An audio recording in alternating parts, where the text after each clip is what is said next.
You are listening to Skeptoid. I'm Brian Dunning from Skeptoid.com. Mystery Spots. My original introduction to the skeptic community came through an unlikely channel. One day my friend John and I were exploring an old abandoned mine in the Mojave Desert called the Gunsight Mine. While deep inside at one point, eating our lunch in a gallery filled with square-set timber bracing, we were struck by the impulse to make an impromptu video, which you can see on the online transcript for this episode at Skeptoid.com. So you're saying that if I pick up some dirt, so if I just grab a handful of the stuff, I can drop it, and you're saying it'll drop up to the ceiling? Yeah, absolutely. Check it out. Oh my God! Whoa, oh my God! Look at that. I don't believe that. Check it out. That is no way. That's the weirdest thing I've ever seen. Can you see it up there? Yeah. I dropped a handful of gravel, and it fell up to the ceiling. I called it a gravitational anomaly, and put it up on YouTube. Now, it was an obvious joke, and neither John nor I had any inkling that anybody might take it seriously or think it was real. But take it seriously they did. Smart people began emailing me and asking if there was some magnetic phenomenon or a strong wind in the mine. Someone sent it to Phil Plait, and he posted it on his Bad Astronomy blog. And that's how I originally met Phil. Most people immediately see the gimmick and probably get a kick out of it. Some have their minds blown by the apparent phenomenon, and judging by the comments, some derisively think it was a deliberate attempt to deceive. But everyone has some reaction to it: wonder, anger, or a good laugh. Without knowing it, I had stumbled upon the reason for the success of the many so-called mystery spots around the world. Some of these apparent gravitational anomalies occur naturally, and some of them are purpose-built as attractions. But everyone either loves them or hates them. Let's point the skeptical eye at what mystery spots are, how they work, and most importantly, why they work. What is it about our brains that wants to interpret things wrong? Typically, commercial mystery spot attractions cobble together a fictional account of how their location was, quote, discovered. The St. Ignace Mystery Spot in Michigan says, in the early 1950s, 3 surveyors stumbled across an area of land where their surveying equipment didn't seem to work properly. No matter how many times they tried to level their tripod, the plumb bob would always be drawn far to the east, even as the level was reading level. The Oregon Vortex claims, the Oregon Vortex goes way back to the time of the Native Americans. Their horses would not come into the affected area, so they wouldn't. The Native Americans called the area the Forbidden Ground, a place to be shunned. The Mystery Spot in Santa Cruz, California says, we noted the compass to vary a small amount on the transit. There was no barbed wire fence near where we were at the time, and as far as we know, no excessive mineral in the ground. We felt very light-headed or top-heavy, felt like something trying to force us off the hill. Like many similar attractions around the world, these mystery spots consist of crazily built wooden cabins built on sharp angles. The range of 18 to 25 degrees off of level is common. Within these structures, any number of conventional optical illusions are constructed and can be performed. A person appears taller who stands under the low end of a tilted beam than a person who stands under the high end. Balls will seem to roll and water will seem to flow uphill. A person can sit in a chair halfway up the wall, supported only by its back legs. It's worth pointing out that there's no such thing as an actual gravity spot, a place where gravity seems to work sideways or otherwise unexpectedly, at least not that a person would ever be able to detect. The whole Earth is, however, scattered with gravity anomalies. Gravity maps show the Earth's surface in color, where the various colors represent the difference between the measured gravity and the gravity predicted from a theoretical reference geoid.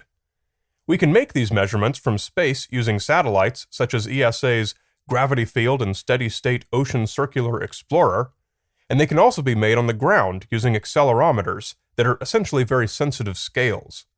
The reason the Earth's gravity is not constant is that the density of the Earth's interior varies with different minerals. We use gravity maps for a great variety of applications, looking for oil, salt deposits, potential volcanic activity, even mapping ocean currents. We measure gravity in gals. A gal, named for Galileo Galilei, is a unit of acceleration used in gravimetry and is equivalent to 1 centimeter per second squared. Worldwide, standard gravity at sea level averages out to about 980 gals. This means that the force you feel pulling you into the ground is equivalent to what you'd feel in space if your spaceship was accelerating at 980 centimeters per second per second. If you go higher, further from the Earth's mass, gravity decreases, and gravity at the top of Mount Everest is about 2 gals less. So what about these variations that we measure? Their maximum range is a few hundred milligals, and usually a lot less, way less than normal topographical variance. So if a person is unable to feel the difference in gravity between the ski lodge at the base and the top of a ski lift, you're certainly unable to detect the much more subtle variations that the Earth's maximum natural fluctuations can throw at you. Given this context, it's clear that the gimmicks seen in mystery spots, like a ball rolling uphill or a person standing sideways on a wall, would require a gravity change many orders of magnitude greater than variances on Earth might ever hope to account for. If gravity was actually operating sideways in these parks, there would have to be a dense mass with gravity approximately equivalent to that of the Earth, off to one side, in which case it would be impossible to hide this effect outside the bounds of the park. Whatever's going on inside mystery spots can be conclusively dismissed as having anything to do with gravity. Therefore, the explanation must lie elsewhere. Like all optical illusions, mystery spot tricks work because our brain tries to improperly apply the rules it has learned about the structure of the world. Objects that are farther away appear closer together and smaller. Lines that converge indicate those lines are parallel but receding into the distance. These are just a few of the rules our brains learn as we develop, and they operate at a fundamental level in our perception. So even though we know at an intellectual level that the cabin is merely tilted at an angle, our spatial brains still try to feed us an interpretation that says the water is indeed flowing uphill, and that person is indeed standing on the wall. This perceptual conflict is still enjoyable, no matter how well you know the way it works. 2 researchers from the University of California, Berkeley studied the Santa Cruz mystery spot and published their findings in the journal Psychological Science in 1999. In it, they proposed a framework called orientation framing theory to describe how the brain's visual processing is guided by spatial frames of reference. They noted a number of illusions at the mystery spot as examples of familiar tilt-induced illusions, such as the Ponzo illusion, the Zollner illusion, the Poggendorf and Wundt-Herring illusions, and others. No mysterious gravitational effects needed. This theory works not only with the artificially constructed attractions, but with natural mystery spots as well. Gravity Hill in New Paris, Pennsylvania, is one such place, and it's fairly representative of the scores of such hills that are well known. Many of them are named Gravity Hill, Spook Hill, Magnetic Hill, or some similar name. Like most, the Pennsylvania Gravity Hill is a road where, if you put your car into neutral at the bottom, you will roll uphill.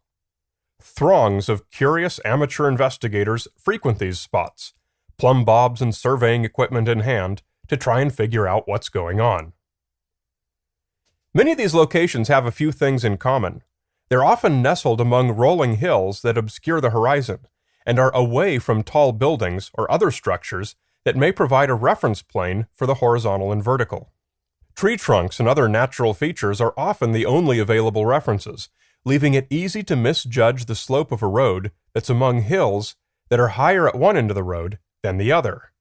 It's the classical optical illusion, again explained by orientation framing theory.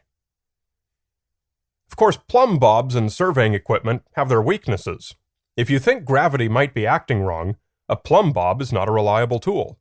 Surveying equipment is fine and dandy, but the average layperson doesn't have access to it, or the knowledge and resources to use it properly. But one tool that everyone can get their hands on is a GPS, which operates independently of gravity or magnetism or anything else you think might be going on. Take an altitude reading at each end of a gravity hill, and you'll find that what your eyes told you was the high end is actually the low end. Just keep in mind that GPS units have error ranges, and you'll want to use 2 or 3 different units and let them sit for a good long time at each point to get a good reading. Everyone also has access to good quality radar elevation mapping of the whole planet, Google Earth. And with a little bit of research and a few dollars, you can get a printed topographical map. So far, none of the known gravity hills has been found to actually roll objects uphill once a proper elevation survey is done. The Pennsylvania Gravity Hill has been subjected to many such examinations. One group, called the Enigma Project, published their results online. Their GPS survey found that over the 416-foot length of the road, marked off with start and end painted on the road, it dropped 13 feet, even though to the eye it appeared to rise. They then confirmed these findings using a tripod-mounted surveying laser. Their measurements agree with the commercially available topographic map of the area, and with elevations found on Google Earth. It's fun to experience an illusion, and really mind-blowing to wonder about it when you don't know the cause, whether it's ghosts pushing your car or a gravitational anomaly lifting you up onto the wall. But for me, the funnest part of mystery spots is comprehending the illusion and matching what you see to what you know, especially when your brain says you can't.